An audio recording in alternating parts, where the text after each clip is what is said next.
Addition చేయడం కానీ సుమోటోగా deletion చేయడం కానీ ఎలక్షన్ కాని ఇయర్స్లో చేస్తాం. కానీ ఎలక్షన్ ఇయర్లో ఈరోజు ఈ మీటింగ్ పెట్టడం జరిగింది.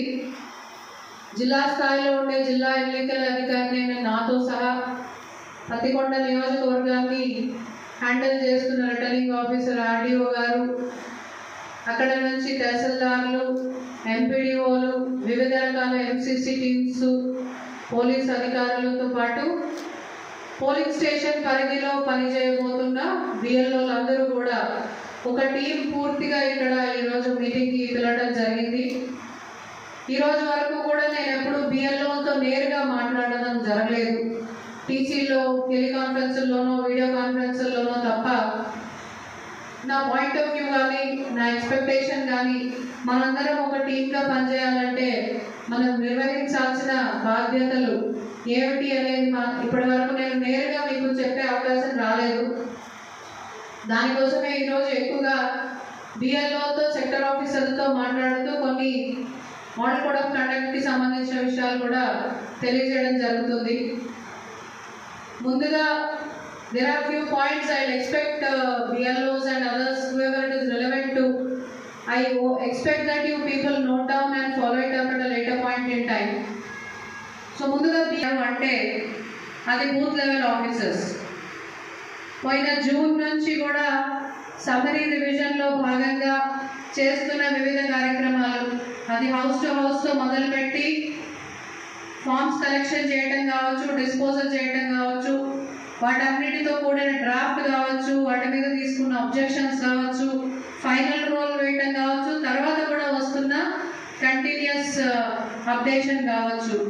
సో అందరికంటే ముందుగా కొన్ని సందర్భాల్లో కలెక్టర్ల కంటే ముందుగా కూడా ఎలక్షన్కి సన్నద్ధం అవుతున్న వాళ్ళలో ముందుగా బిఎల్ఓస్ కార్యక్రమాన్ని స్టార్ట్ చేశారు.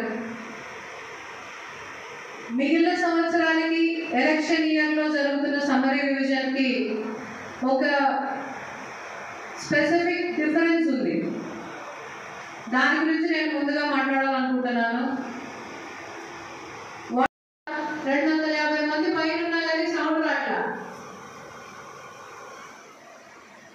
సోమవారం చేస్తామా ఈ సంవత్సరం, చేసామా ఈ సంవత్సర కాలంలో, చేయకూడదు.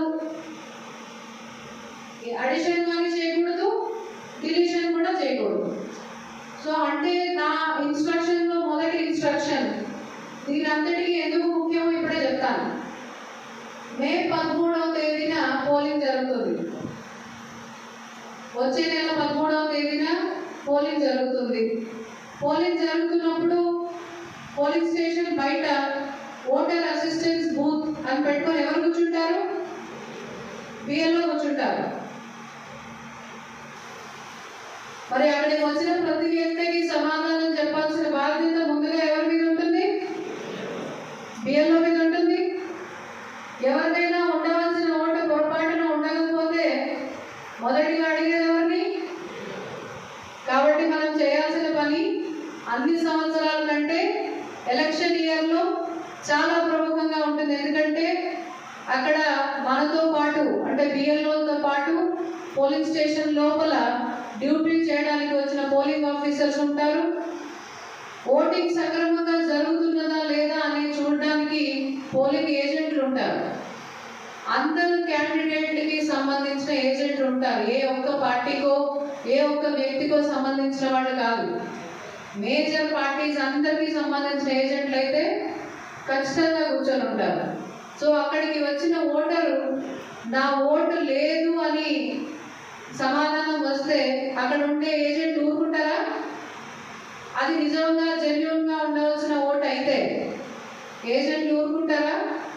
సమాధానం పరచాలంటే మన దగ్గర ఉండాల్సిన ఆయుధం ఏంటి? మనం సరిగ్గా చేశామనే డాక్యుమెంటేషన్ మాత్రమే. So that is my first point. ఈ సమ్మరీ రివిజన్ కాలంలో అంటే పోయిన జూన్ నుంచి ఈ రోజు వరకు కూడా మనం అడిషన్స్ చేస్తున్నాము. ఏప్రిల్ 25వ తేదీ వరకు కూడా మనం అడిషన్స్ చేస్తాం.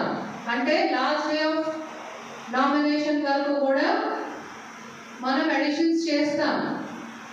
అడిషన్స్ చేసిన ప్రతి దానికి డిలీషన్ డిలీషన్ చేసిన ప్రతి దానికి సమాధానం ముందుగా బిఏలో చెప్పాలి.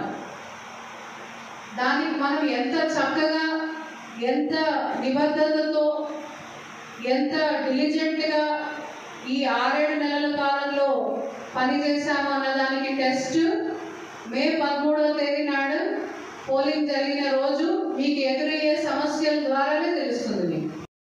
అది మీరు 6 ద్వారా చేశారా, 7 ద్వారా చేశారా, 8 ద్వారా చేశారా, దానికి సంబంధించిన ఫాము ప్రతి ఒక్క మీరు ఎన్ని వేలు చేసుంటే అన్ని వేలకి ఫామ్స్ ఉండాలి. రెండవది, ఆ ఫామ్ మీద మీరు ఏది నిర్ణయం తీసుకున్నారనే ప్రొసీడింగ్ ఉండాలి. ఆ ప్రొసీడింగ్ మీద బిఎల్ఓ, ఏఈఆర్ఓ, ఈఆర్ఓ సంతకాలు ఉండాలి. అంటే ఈ నిర్ణయం మేము తీసుకుంటే ఈ విధంగా ఫామ్ వచ్చింది, ఈ ఫామ్ని మేము పరిశీలించాము, అది అడిషన్ అయ్యి డిలీట్ చేయడానికి వాళ్ళ డెత్ అయి ఉంటే వాళ్ళ డెత్ సర్టిఫికేట్ చూసామనో, డెత్ సర్టిఫికేట్ అవైలబుల్గా లేకపోతే పంచనామా చూసామనో, ఏ డాక్యుమెంట్ ఆధారంగా మనం ఈ సర్టన్ నిర్ణయం తీసుకుంటున్నామో ప్రొసీడింగ్లో everything should be a speaking order అని చెప్పాను నేను. సో స్పీకింగ్ ఆర్డర్లో ప్రొసీడింగ్ ఇచ్చి దాంట్లో బిఎల్ఓ, ఏఈఆర్ఓ, ఈఆర్ఓ సంతకాలు పెట్టి ఈ నిర్ణయాన్ని